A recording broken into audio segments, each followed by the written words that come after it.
Hello, and welcome back to Fitness Friday with Johnny Tiger.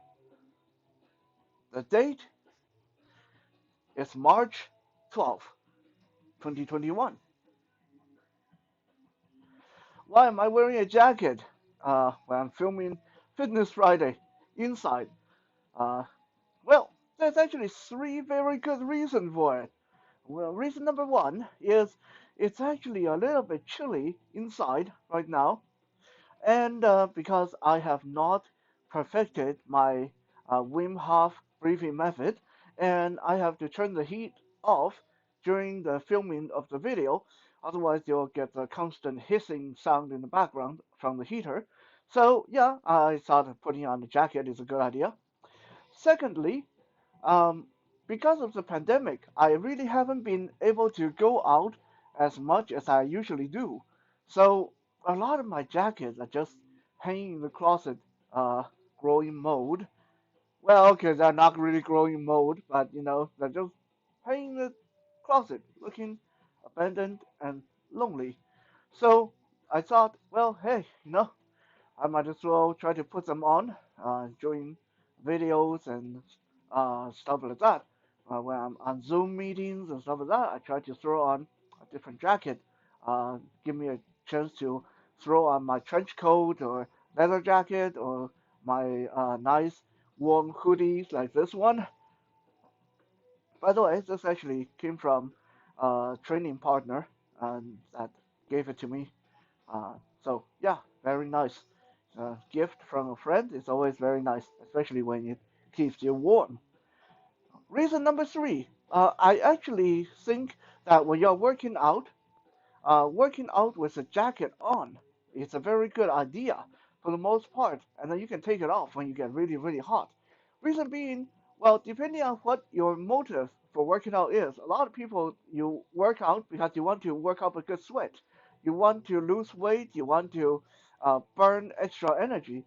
Well, then if you're all nice and cool, it's hard to work up a good sweat.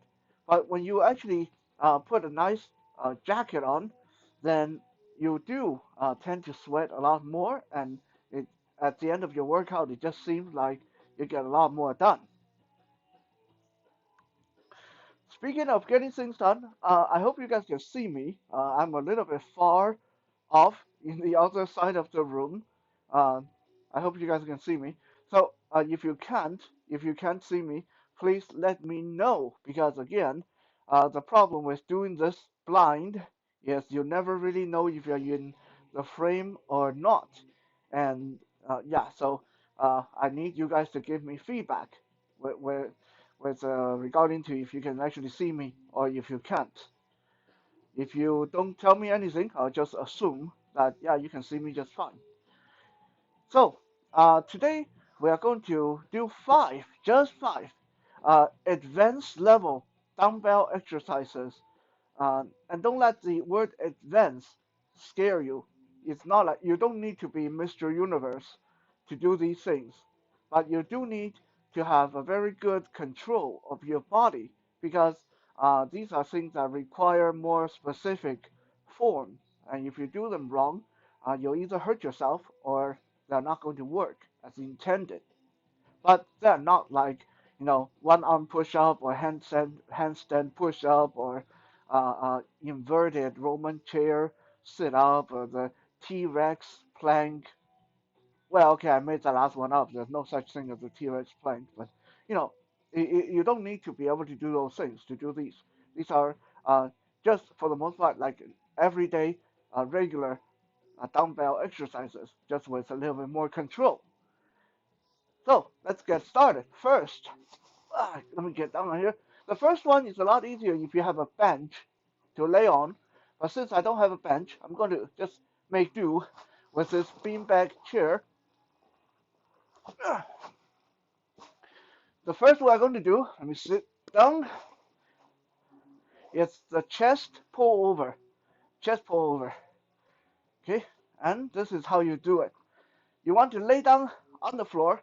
I could have just lay down on the floor, but the reason I'm not is I think if I actually lay down on the floor, you wouldn't be able to see me. So I'm going to lay across this beanbag chair. I don't recommend this. Don't do what I'm doing now at home. Either do it laying down on the yoga mat or on the floor or on your weight bench. Okay? Laying like this is a little bit more risky, especially for my neck. I'm only doing this so you guys can see me because I know what I'm doing. Okay? So, chest pull over, and I have a strong neck. You lay down with one dumbbell in each hand. You push the dumbbell up to full extension, like the top of your bench press. Okay? And now, nice and slow, let your arm go overhead.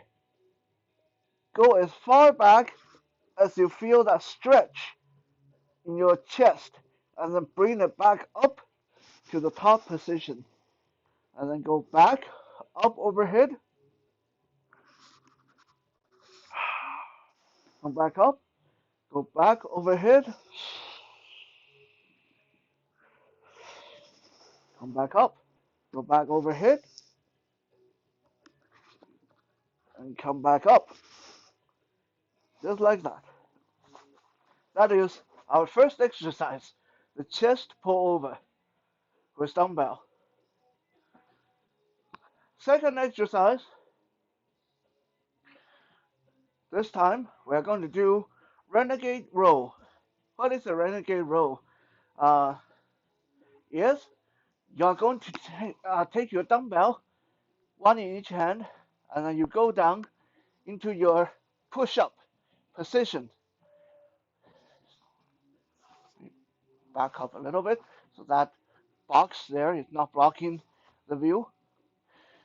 Okay, you go down into your push-up position with your dumbbell in your hand, and then holding this push-up position, pull one dumbbell to your chest, keeping your elbow nice and close to your body. Do it without turning your torso. Okay, you want to pull just with your arm. You don't want to, like some people, they'll rotate their body like this. Okay, that's using the wrong muscle to do this. You need to hold the push-up position and pull this to your chest without rotating your body. Pull with one hand, pull with the other hand. Pull with one hand, pull with the other hand. Pull with one hand, pull with the other hand. Just like that. Renegade roll. Second exercise. Great for your core, great for your balance, great for your stabilizer. Now, we get to the fun part. Now we actually get to stand up. Third exercise is called the split squat. Split squat.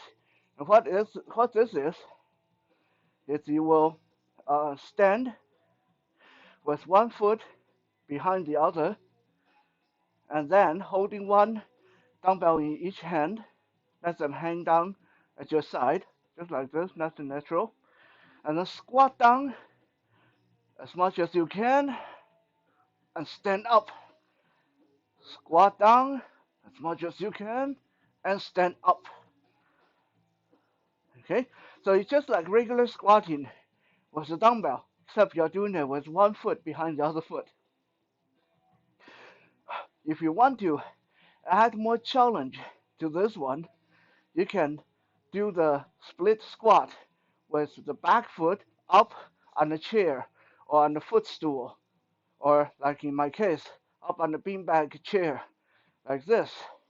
Okay, I squat down and up, squat down and up, like that, and then you switch leg after 10 reps.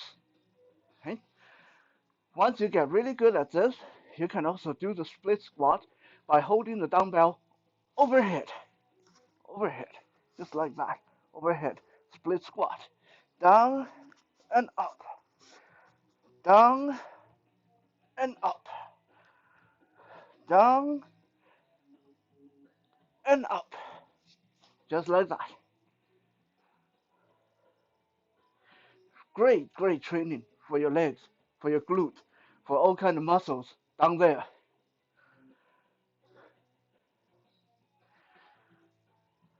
Next one, it's a dumbbell snatch.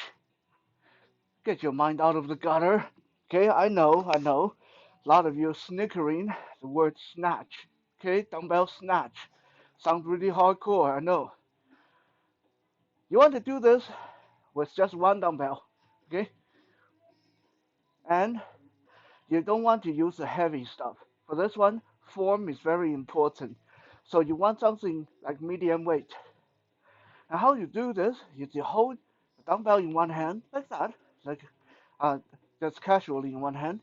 And I'm going to have my feet shoulder width apart. I'm going to squat down and touch my dumbbell to the floor between my feet.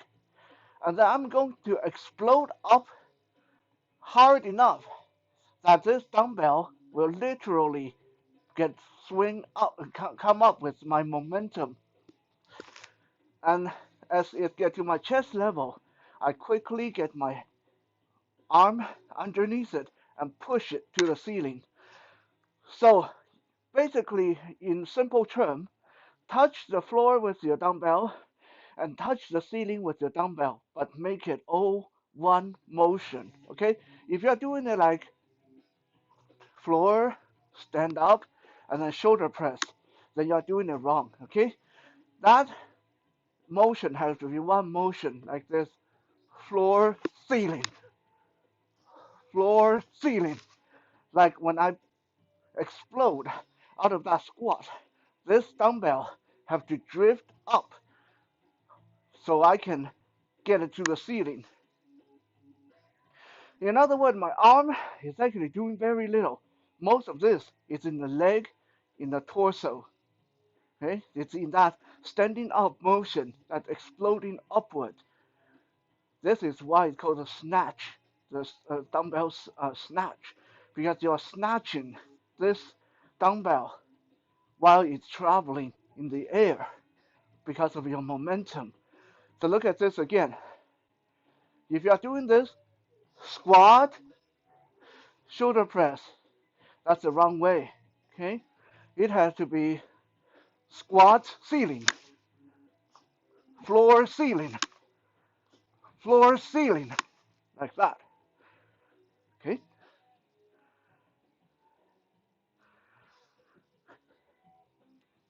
Last but not least, very similar to the dumbbell snatch is a dumbbell thrust. This time you can use two dumbbells, one in each hand.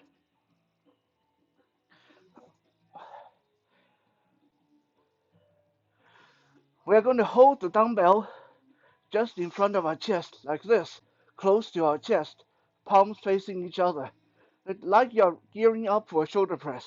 Okay, like you're gearing up for a shoulder press. We're going to squat down, and then when we explode up, the dumbbell goes to the ceiling. Okay? Again, it has to be one motion. It can't be a squat and then shoulder press. That's wrong, okay?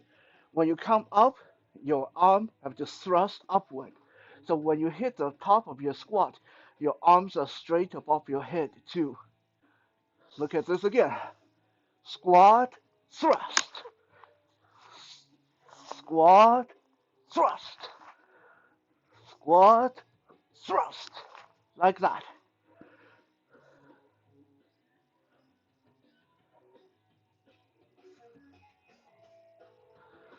Like all our other dumbbell exercises, don't try to use something really heavy until you get your form worked out.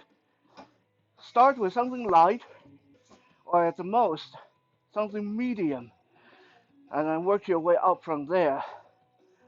If you just focus on how much weight you can lift, and you don't have good form, you'll most likely end up injuring yourself, or it will be counterproductive. You won't be developing the muscles that these exercises are made for. Thank you for checking out today's Fitness 101. Fitness Friday, sorry.